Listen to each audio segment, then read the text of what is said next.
All right, welcome to Podcast Idea episode 9. Today, we're going to get up close and personal. Well, David's not here, Sebastian's not here, and we don't have any guests. So today, I thought we could go over some points. I have a cheat sheet, like I always have, my topics list. And I thought we could just talk a little bit because it's right now it's fall break. Most people are just traveling. But let's just get right into it. I wanted to start off with just first of all of these points we can come back and we can talk about it in the podcast with David and whoever else is coming next week, whatever it is. But this video is more to have something this week, and hopefully it's also a good way to have a different type of format as well, so it's not very monotonous. Sorry about that. And yeah, let's get into it. So, first one, I read this book or I listened to this book, Emotional Intelligence. I think it's pretty known, at least about this, right? This book is like it's the main book in this subject. And emotional intelligence, like in short, it's pretty much just the way you deal with emotions and the way you deal with emotions within the realm of people and other people and uh, social interactions and all of that. I feel like that this is very interesting. I've been hearing this term for a while in like many videos of the people that I follow and all of that. So I decided to ask my psychology teacher, because it's a psychology term, to give me some recommendations on what to read, right? So this book came up, and it's a pretty good book.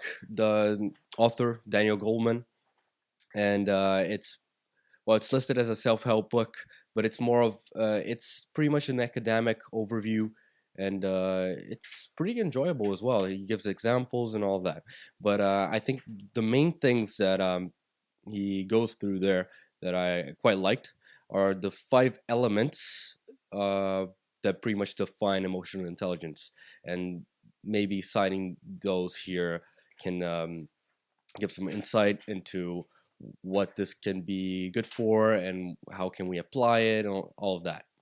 But by the way, just taking a detour, I am actually recording from my phone this time because Sebastian left to Italy and he took the camera as well. And the phone is mounted up. I wish you could see it. I don't have a mirror here, but it's mounted up on on letter on a letter. Sorry, metal letter. Okay, 5: self-awareness, self-regulation, internal motivation, empathy, and social skill. All right, let's go through them. Self-awareness, pretty much just being okay with your own thoughts and emotions, and I think it includes that of other people. No, actually, no. It's just yourself. So being okay with what you think, what you are, and your emotions as well, right? Self-regulation. That's knowing when to stop and regulating temptations. All of that, pretty important as well. Internal motivation. This has to do with how you feel motivated inside.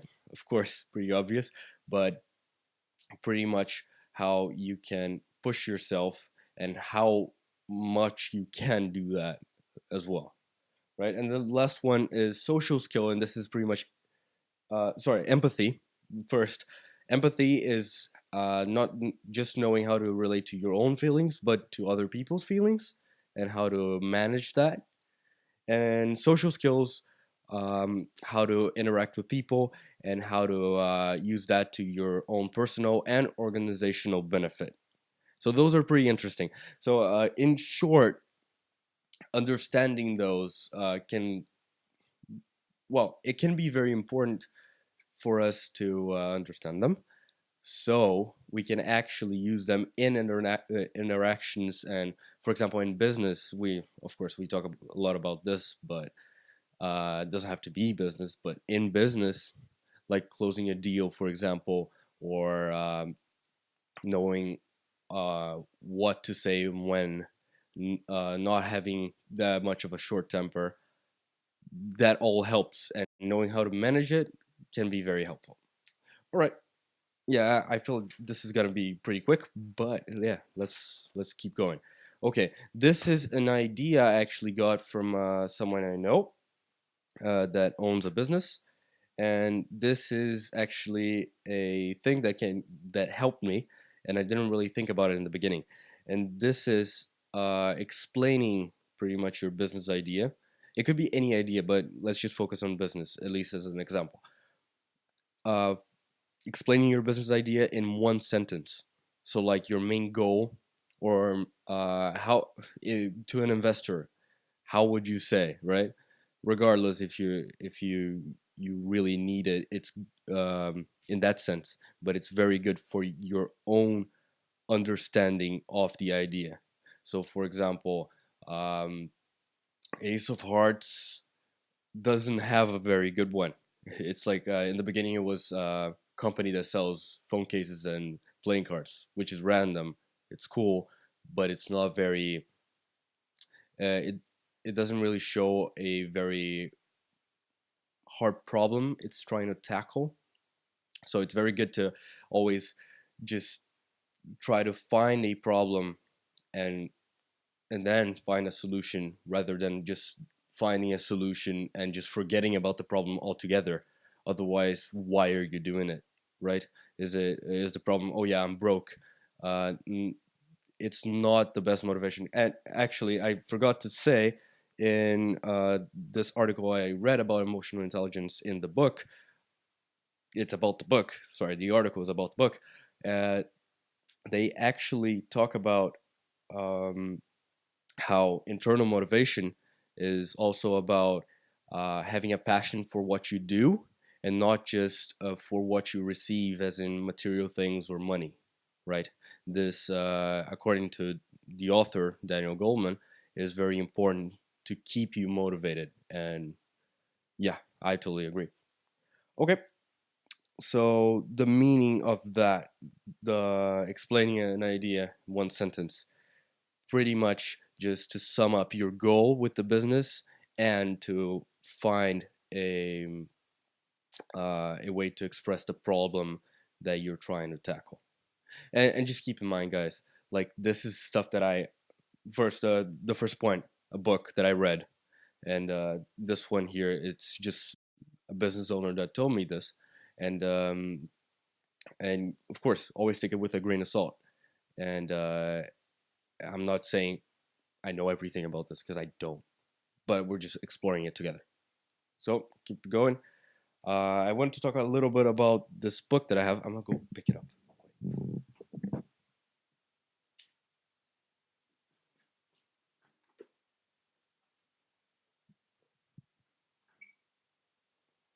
Be careful not to push the tripod or semi tripod. Okay, this book, for whoever's watching the video, for whoever's listening, I'm just holding a notebook, small notebook. This book, I started this book in last year, April, and this is a notebook. I just write some ideas, and it's I'm not gonna say it's just business ideas, but it's mostly it. And it's not a diary at all, as in I don't write every day. I actually rarely write on it, and when I do, it's not so much to myself as I could show this to anybody and like say, read this. This is not just for me, right? Anyone can understand it. It's not messy or anything like that. It's like a notebook, and it's exactly a notebook. Yeah. So my point is that, well, for me, and I spoke to my teacher, like psychology as well. Um, I'm pretty sure, uh, from what I heard, writing stuff down actually makes you remember it more. For me, it helps when you write it down, you really process it, and you tend to remember it more, or it sinks deep into your mind as well. And that's why I actually write it down. I don't do it in a computer. However, I do scan the whole thing every time. Not the whole thing, but I scan the new pages. So I have a copy online or in the cloud and everything. So if you guys want to start something, I'd recommend actually just get a notebook, write some ideas down. I remember I also listened to this other book, like Starting a Business in 2 days. I forgot the author, but this book actually said like if you want to go into a new idea and finding that new idea, go write down everything you like, then write down every problem you can find in one of those domains, and then from there you try to think of many solutions, and those are your business ideas. So that it can go really quick. So that's why I actually got that notebook. I started like that, and it was only in September. I didn't do anything over the summer. In September, I actually went ahead and started with this Ace of Hearts right here next to me, and yeah, I will discuss this a little bit. Oh yeah, next point. Let's segue into that. Um, just talk about a little bit on what happened to Ace of Hearts, how it's going now, and like maybe the conclusion for it, at least for now, right? So Ace of Hearts, for those that don't know, is my small time company. I started as a drop shipping company. So it just means that you go to the supplier, you whenever a customer orders something, you go directly to the supplier and you send the product directly from the supplier to the customer. So I have no inventory at my place, for example. That was fine, but I feel like from what I learned and what I saw afterwards, after I did it, uh, this works well in products that are really in hype and that are especially hard to find in other places, for example. So, like you open a store only for one type of product or only for one product itself. So, you sell it and then you close the store quick. So, it's very short run. And I didn't want that, right? I thought it was very interesting the first time I heard about drop shipping with Shopify. They were talking about it. And, but I feel like phone cases, especially phone cases, not so much on playing cards, but phone cases were very common. It was a very common product to be drop shipping. So that's why that didn't really go as well as I expected or wanted to go, of course. So I moved on and I wanted to make my own product. So I thought that I could make a merchandising, so something to actually advertise my company as a product, right? And that was the shirt, the Ace of Hearts shirt, the official tee. And it was a long process, took a couple months, and I got all the products from the supplier. And I'm gonna be honest, I struggled to sell everything, and I have a bunch here still.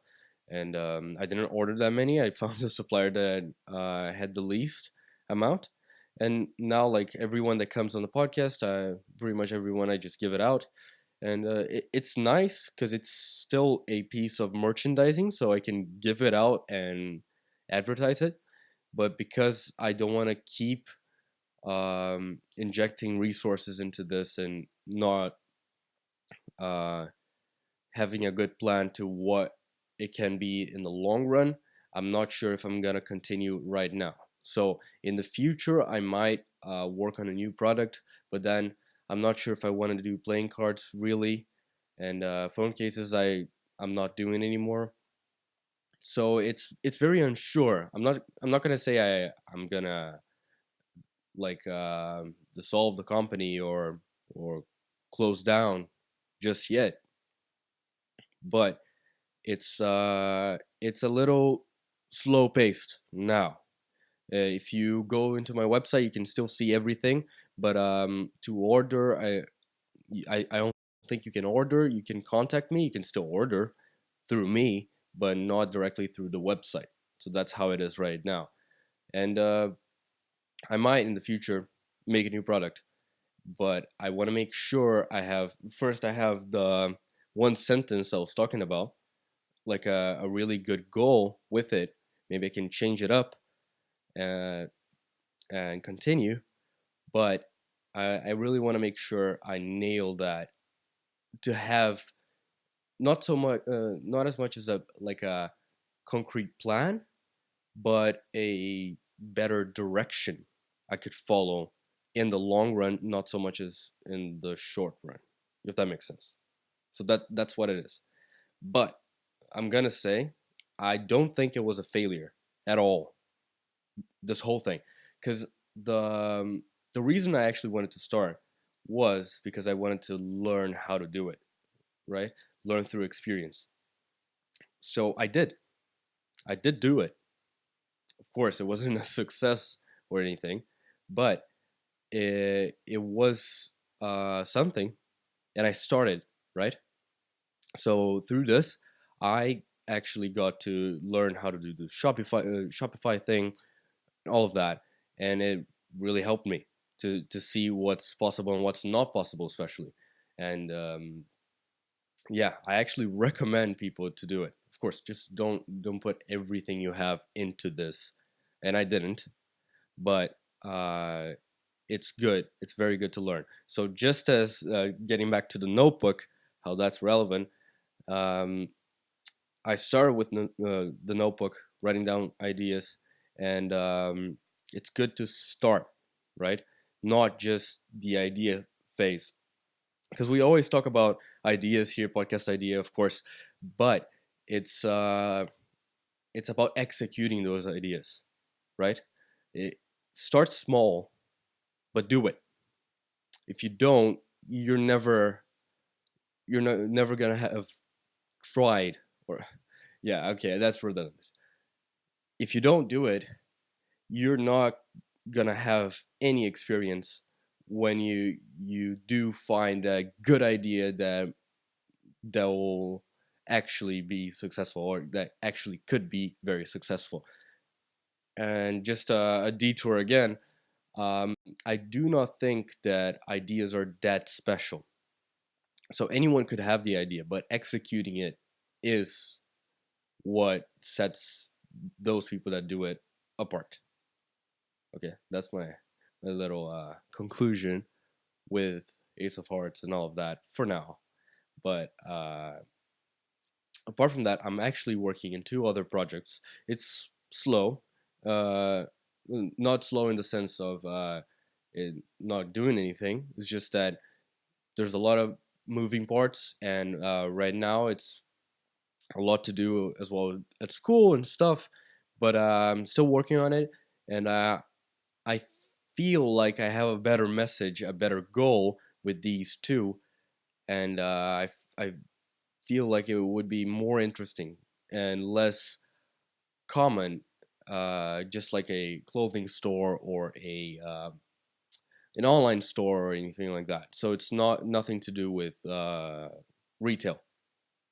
These two projects, but it's good.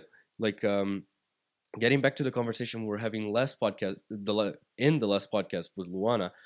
I think, well, personally, I really like the idea of doing a lot of things at the same time, because I can manage to uh, try out a lot of different things to see what I actually like.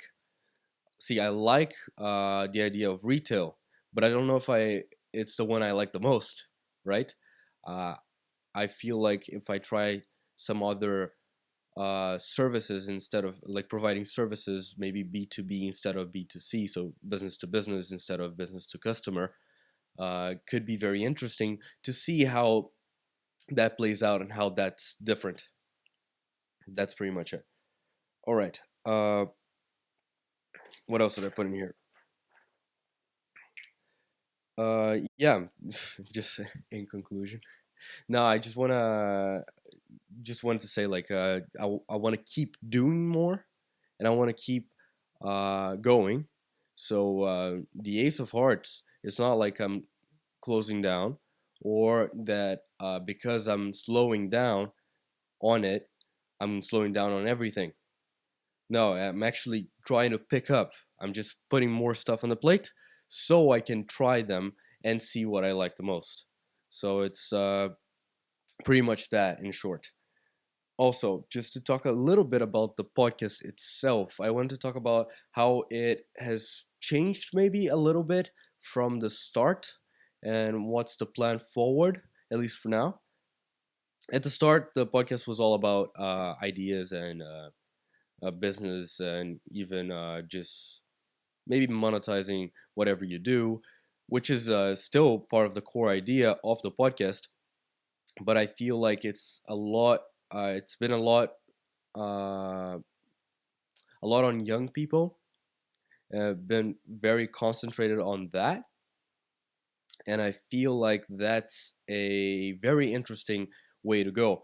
So by showing all these young people um, about my age, younger or even older, that are going through these different phases, different styles, and trying out different things. So actually doing things, right? That's interesting to see different perspectives. Doesn't have to be business, doesn't have to be anything like that. But I feel like the only thing that they need is that they have to be doing things, right? Be trying things. So be it a different job, a different project, business, music, whatever it is, or even economics, like we talked about in the other episodes. I feel like it's uh, very interesting to talk to those people and see their standpoints on that. And not only that, I want to bring on guests in the future um, that are not young, right? And that are more successful or in their own fields, and to see their perspective talking about people like us, like me, David, Sebastian, um, how we can get better, how we can learn from these people, these experts, whatever you want to call them, and how we can get better at learning, at developing ideas, at executing those ideas. Yeah, that's pretty much my monologue there. And I want to pass the question on to you. I wanna know what you guys want to see from this podcast, what you would like to hear more, and maybe you have other ideas on what we should focus on. And I feel like you have every right, being the audience, of having a say on what we do, so we can have so everybody can have the most out of it, right? We can we get to learn more, we get to reach more people, we get to grow our personal brands, while you guys get I don't know the extent of it, but maybe entertainment, maybe you learn something with us, and I feel like that makes all the difference. So keep on listening, keep on watching, and I guess I will see you guys next week. This was a pretty quick video, and or audio, whatever you're listening, or whatever platform you're on. But next week we're for sure gonna come back with David, I guess probably, and Sebastian not yet, but stay tuned, and I'll see you guys next week.